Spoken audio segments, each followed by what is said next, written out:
Hello adventurers, my name is Chance, welcome to my spellbook, and thank you so much for tuning into the 70th episode of our Feat series! Back due to popular demand and to the recent release of Tasha's Cauldron of Everything, we've got some work to do, and since we've already done a couple of the feats, we're going to be moving on to Eldritch Adept. As I mentioned earlier, this is found in the Tasha's Cauldron of Everything book, and this feat is going to be a little bit different from every other feat in the playlist, but it'll be very close to a couple coming up in the future here. So if you haven't heard anything about Tasha's Cauldron of Everything, it's been met with some controversy, some praise, as any book is when it's released, but there are some very unique feats regarding Tasha's Cauldron of Everything. Eldritch Adept is the first we're going to be covering, but it follows the same kind of template as Fighting Initiate and Metamagic Adept as well. Really what these are meant to do is they're meant to diversify your character's skill set by incorporating features of other classes. For that reason, if you're familiar with the overall theme of this channel, they're actually a little bit tricky for me to do videos on, just due to the completionist nature of this particular channel. So, without further ado, let's read the description here, and then I'll take you through a walkthrough and share my thoughts at the end. And also, if you'd like to check out all the feats in their entirety, click on that little eye icon up at the top there, or wait until the end of the video and watch the full playlist using one of the end cards. Now, without further ado, let's check out its description. The prerequisites are Spellcasting or Pact magic feature, and reads as followed. Studying occult lore, you have unlocked eldritch power within yourself. You learn one Eldritch Invocation option of your choice from the warlock class. If the invocation has a prerequisite of any kind, you can choose that invocation only if you're a warlock who has met the prerequisites. Whenever you gain a level, you can replace the invocation with another one from the warlock class. This is really, honestly great, as far as I can tell. I will be, of course, getting into this a little bit more in-depth as we go through the walkthrough and eventually my personal thoughts, but the ability to change based off of whenever you gain a level is super useful for most campaigns, especially if you have one that isn't really getting as much use as you think another one might. You can adapt on the fly, so I think that's really interesting. Kind of prevents you from making a bad choice that you later regret. I do think this description could have a little bit more in it, like maybe a cantrip from the Warlock spell list, or something like that, maybe just Eldritch Blast or what have you, but you know what? Odds are you already need to have spellcasting to go with this, so odds are you already have access to Eldritch Blast in one form or another. Now let's move on to its walkthrough here. So really there's not too much to say here. You learn one Eldritch Invocation and you can switch it out every time you level up. Now what is interesting is the sheer number and usefulness of each Eldritch Invocation. So there's about 50 odd Eldritch Invocations you can choose from that are in the core rules, and then there's a couple extra that are Unearthed Arcana. However, Tasha's Cauldron of Everything adds in a couple as well, so really what you might take from it depends on what currently exists in the 5e core rules.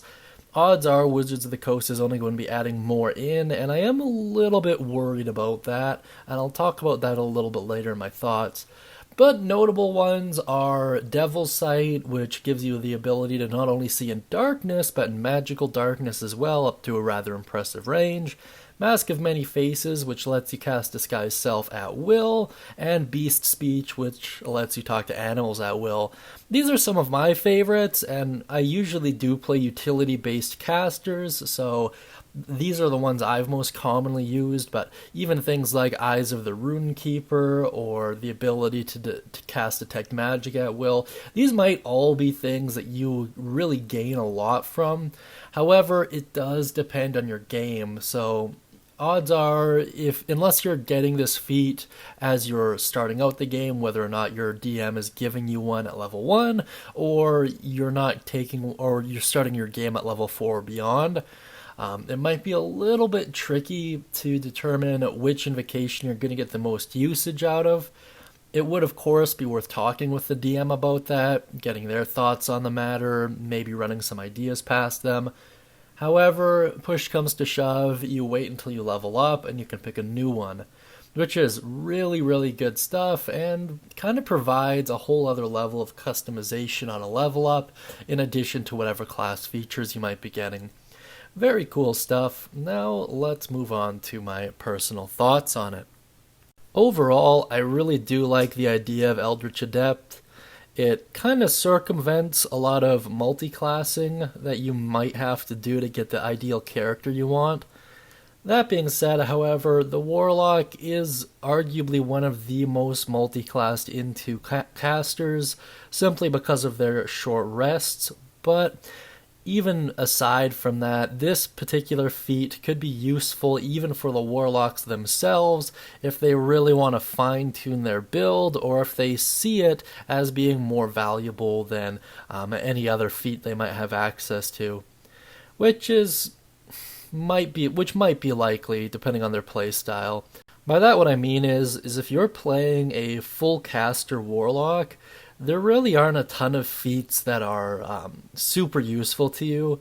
I mean, Warcaster comes to mind, but outside of that, it really kind of comes down to circumstantial evidence, you know? Like, by that what I mean is Ritual Caster might make sense if you weren't already a Ritual Caster, and if you didn't take Book of Ancient Secrets, for example.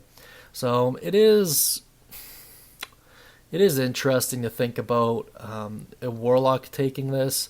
One extra invocation would likely go a long way, especially at those higher levels where the power of the invocations really are what's driving your character. It is interesting for sure. But, I mean, that being said, maybe some other classes will benefit from this as well. I would imagine ranged-based rogues would take this just due to the Devil's Sight invocation. The ability to gain not only superior dark vision, but also peer through magical darkness would give, like the Arcane Trickster, for example, a huge boost to their overall efficiency, especially if they didn't have dark vision beforehand. By that same kind of law, you can make an argument for the Eldritch Knight gaining a lot out of it as well. It is interesting stuff, so this was likely going to go a long way for anyone that is lacking utility. A lot of the invocations are geared towards that, Eye of the Runekeeper being one of the most notable. The ability to perceive and read all languages is certainly helpful. With all that out of the way, I do have a couple concerns as it relates to this. The largest one, and rather the more encompassing one, is that we don't know everything about every Eldritch Invocation that's going to be released in the future, right? Because of that, this feat might lead to some potential game-breaking mechanics. I'm not too worried about it from my standpoint, just because I'm fairly confident in my abilities to combat a lot of that behavior, but there are a lot of dungeon masters out there who don't really believe that's the right way to play the game. Whether they're right or wrong, I don't know. I think it all kind of depends on circumstances. But this is likely going to, at one point or another, lead to some rather interesting metas. At least, I believe it will. It might not. You might think Warlock Invocations are useless next to almost every other feat. To that, I guess there's a couple that might outshine it. Warcaster, Ritual Caster, even Sentinel or Great Weapon Master. All of those in the right hands might be overall better than this. But when compared to with some feats like Skilled being the most notable example. So with that in mind, I think this feat sits somewhere in the middle in terms of most objective player eyes. That being said, however, another thing I am a little bit concerned with is this detracting away from the Warlock's popularity. The Warlock is arguably one of my favorite classes in the game. right up there with the Arcane Trickster or even the Arcane Archer to a lesser extent. That being said, however, one of my favorite things is multi-classed warlock builds. I think they're very fun from a mechanical angle, and they always seem to stretch the game in interesting ways, which as a caster main I always like to see. In any case, let me know what you think down beneath in the comments section. Be sure to mention any thoughts, questions, comments, or concerns. And if you're curious about the full Eldritch Invocation playlist, I'll put that link up in the little eye icon. So if you want to click it there, please feel free to, and I'll see if I can squeeze the feats up there as well, or just put them on the end card. In any case, thank you so much for tuning in, guys. I really do appreciate it. Let me know what your favorite Eldritch Invocation is down beneath. And as always, if you'd like a free one-shot, please use code WELCOME over at the Guildhall, and it's all yours.